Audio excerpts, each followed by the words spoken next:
What's up, Zach here, and today I've got the all-new Nike Zoom Freak 6.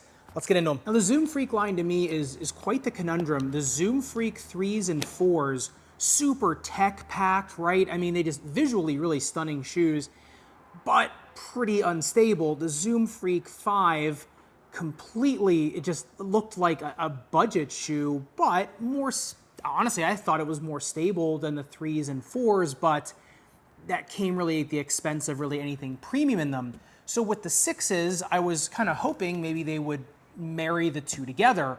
What we got was something a little bit different. Now, starting off in the uppers, I will say I really do like the combination of, more of Nike's, really kind of micro TPU mesh weave uppers. I think they're super light, they're really breathable, and they contain pretty well. And that combined with what I assume is just fake leather or pleather on the top, but still a little bit more chunky, a little bit more substantial, gives a little bit better of a tie down. Now the tongue on these things, it does have double thickness padding as you get up into more of the proximal ankle, and then it is double padding, I should say, going all the way through. It's just much more thin. Honestly, I didn't have any lace irritation whatsoever because it is integrated shoelace eyelets. You do not get a runner's knot in these, but I will say that once you break the shoe in a little bit, because there is a pretty decent amount of bunting and padding around the ankle collar and heel counter, and you do get a double thick heel counter on the inside, which is fantastic. Nike is starting to put a lot of these in a lot of shoes, whereas it used to just be in the KD line. I absolutely love that. I think that's fantastic for side-to-side containment. Once you break that in, at first the heel slippage is pretty moderate, and then once you break them in, it is pretty mild. It's there, but honestly, I really didn't notice it, especially with a thicker pair of socks on. Now, the one thing I will say about this is, you look at this thing on the breathability test, it did heat up 112.8 degrees. And what I noticed about that is with the heat gun on this, I really did not see a ton of heat egress from the shoe. Typically on a Nike shoe, the outside is just as hot as the inside. It's just the heat is just escaping from this. Now you look at this thing on the breathability mapping, that really kind of tells the tale there. Not a ton of fog getting out of the shoe until a few seconds later, where it does start to make its way through this top layer, right, the TPU meshing. Now, the reason for that is, you look on the underside of it, that padding is really thick on the inside of it. Nike did not skimp when it came to that. It does have a pretty high gusset on there. It is a pretty aggressive gusset inside the shoe. So, honestly, the heating isn't bad. It's more middle of the road. In terms of Nike basketball, we've been used to seeing some pretty low heating, in the 101s, 102 range. This one isn't bad, but it definitely reflects a little bit more substantial padding on the inside of the shoe. And if you look at the upper durability test, 10 seconds highest grit sandpaper, this is what I was really surprised at. I shouldn't be, because this has happened before on Nike shoes. The burr basically just scuffs the TPU up, basically just melds it together. That is not the case when we get to the outsole durability test, I'll just tell you right there. But in terms of an upper that is light, but number two, resists a little bit more wear, yeah, I mean, this is pretty much as premium as it gets. But getting into the midsole teardown, this is really where I honestly, I don't know where Nike's going with some of these shoes. The one thing I'll say is, if I first took the shoe out of the box and I saw this plastic piece here, I thought, all right, maybe that goes through the shoe, right? It's a little container on the outside of the shoe, goes on the inside. And it said this thing had an internal containment system. But if you look on the inside of it, pretty much exactly the same as the Zoom Freak 5. You get this Phylon feeling foam, which is very elastic feeling. It's very dense, but very elastic feeling. And as you go into the forefoot, you just get pretty standard Zoom air unit. I do not see any shank, and then I actually cut it open, going perpendicular, and that plastic piece is just on the outside of the shoe. It is just a lateral container, which I guess is nice. I mean, it doesn't span a whole lot of the shoe, right? So if you're more of a low volume foot, I think it does okay. If you're like me with an elephant foot, it's not gonna do much. It basically just complements the Nike swoosh, which, yeah, I mean, it's more, it's thicker on the, the uppers of the shoe, right? It's gonna have a little bit more foxy and containment, but not much. Look at this thing on the bounce height test. I think that's what tells an interesting tale, at least. 35 centimeters in the rear foot, and then 40 in the forefoot. That's what we're used to seeing with Zoom Air. That's not what we're used to seeing, though, with Phylon. And I've seen Nike sometimes dial in these foams, and they become a little bit more elastic. The one thing I noticed is the sound coming off of this shoe in the rear foot little bit different than some other Phylon shoes, and that's because the strobel board on these is so stiff. It's like a real waxy plastic strobel, and I was wondering, is that the containment system they're talking about? Just a thicker, kind of more stiff, more bouncy, right, more diving board type strobel. If that's the case, then maybe you get a little bit more wear out of these.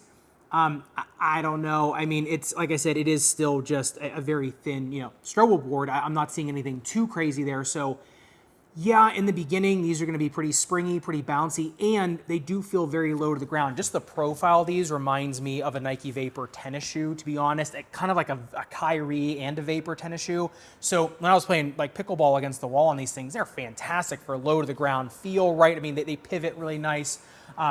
And so if you're a lighter player, great. If you're Giannis and can get a new one all the time, yeah, the midsole is great. It's just over time, once again, it's going to wear down pretty good. And getting into the outsole tread, once again, proving you can pretty much make an outsole tread out of any shape as long as you've got multiple directions on it. This is just, the Giannis logo going throughout the entirety of the outsole. Now, it is a full-length tread pattern, which I like. And honestly, these grip fantastic. You look at this thing on the grip test ramp, doesn't slip till 42 degrees. And even on my floor, which I'm still swiffering, it's getting better and better and better, but I'm still swiffering from all my carpentry projects in here.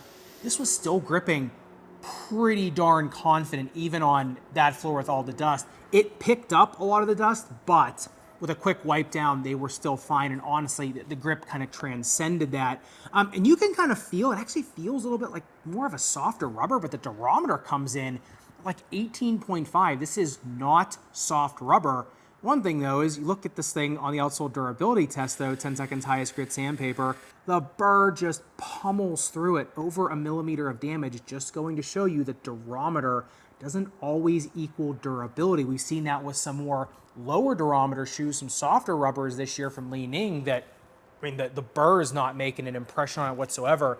This, a little bit more of a harder rubber, still getting through it. And like I said, you are getting grip out of this though. So on an indoor court, it's still gonna be fantastic. I think if you get this in the XDR version, maybe it's a little bit better, I don't know. But look at this thing on the speed ratio, comes in at a 2.74.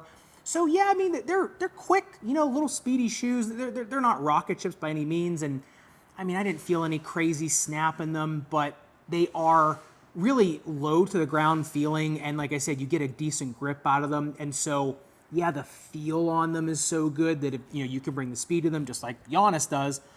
They're going to provide you with a little bit more of the accoutrements. And in terms of stopping power, as you can see, the flange, I actually think is pretty interesting in these.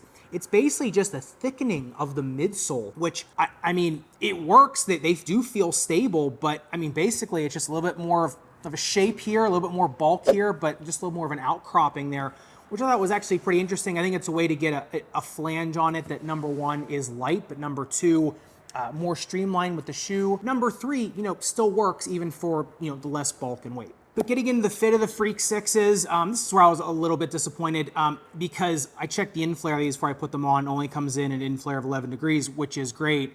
The length is a hair long at 29 centimeters. The width is 9.2 centimeters in terms of metatarsal width, but it's only 9.7 centimeter at the toe box. The toe box tapers 32 degrees too, so really no surprise on my left foot I had cramping, around the lateral side of my foot. They do break in, right? The materials are malleable enough that they do break in. But, if you've got a giant tailor's bunion or, just a giant lateral foot, prominent styloid, these are just going to be a tough out. Say a narrow medium foot, I think you're fine going true to size. A 2E, yeah, I'd be going up that 1/2 size.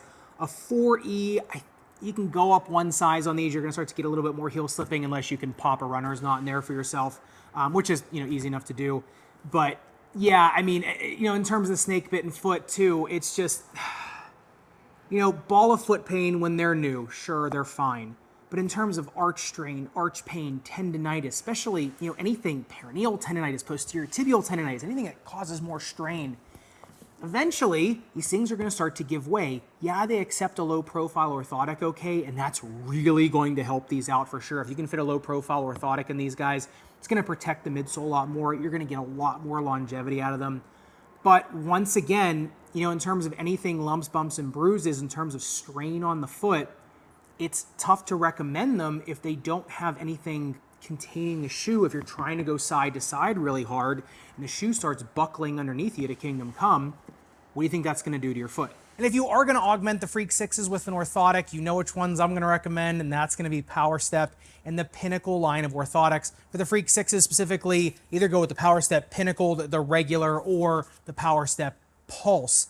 But remember, with the Power Steps, the reason I like these so much in a shoe like the Freak 6 is, if the shoe like the Freak 6 is breaking down, the Power Step, the Pinnacle on the arch on these things, even better than most custom orthotics, it has such a strong arch, but the arch is also so well contoured to so many people's feet that honestly, in my office, when people are coming in asking me about custom orthotics, even though I stand to gain more money by scanning somebody for a custom orthotic, most of the time they're walking out with a prescription for, or prescription, just a recommendation for the Power Step Pinnacle, just because it works so well. You know, they're happier, you know, you save all this money. They're just as durable as most custom orthotics out there. You know, if I can save people the money and get an equivalent product in the Power Step, especially if you're using it for something like the Freak 6, right, where you're needing to stress shield the shoe, get more longevity out of the foam, you know, something like this is going to be much more affordable than a custom orthotic, but also not just stress shielding the foam of the Freak 6, but stress shielding your own foot, right? And because over the years, Power Step has dialed in this arch to such a degree where it fits so many people so well, even in a shoe like the Freak 6, where maybe it doesn't give you the contour and the support you need. If you've got a Power Step Pinnacle in there, it's gonna feel like more of a custom molded shoe. So if you do wanna pick up a pair of these, I will leave a link in the description below, as well as a discount code for 15% off. And thanks Power Step for sponsoring this video. Back to the Freak 6s. But, you know, piggybacking off of the fit, you know, in terms of the performance of the Freak 6s, like the Freak 5s, I thought they were great, you know, especially, you know, initially, they've got good feel on the ground. They feel pretty buttery underfoot. They got a nice little bit of snap to them with a little more elastic foam in there, plus the Zoom Air unit. Yeah, I mean, especially if you're playing indoor pickleball and these things going side to side. If you're someone that is just very shifty, right, you rely a lot more on your side to side movement, pivoting, step backs, things like that. Like I said, they feel just buttery, just super smooth. I honestly loved playing them. I thought this was one of the better performing shoes I've put on recently in terms of initial performance. It's just that you put a ton of weight into these things and you're trying to really cut hard. What happens when these are just a little bit worn down and that shoe does not contain like it did the first few days you were playing in them, right? You know, what happens a month or 2 months down the road?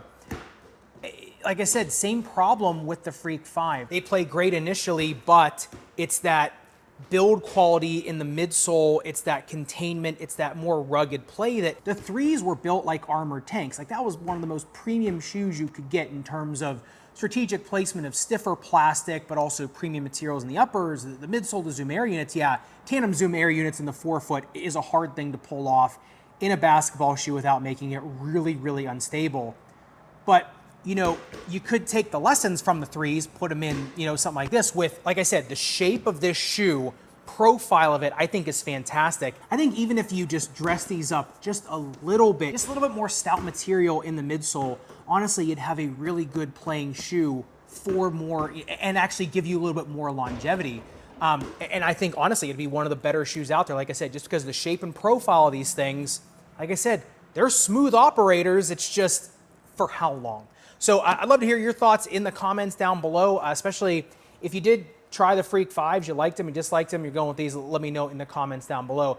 And if you do want to see, you know, another brand new shoe out there that honestly has been getting better and better and better with more recent iterations, the Curry Flow 12 going to the knife, make sure you click into this video up above and subscribe down below. Respect your rubber and foam. I'll see you somewhere in the Sneakerverse.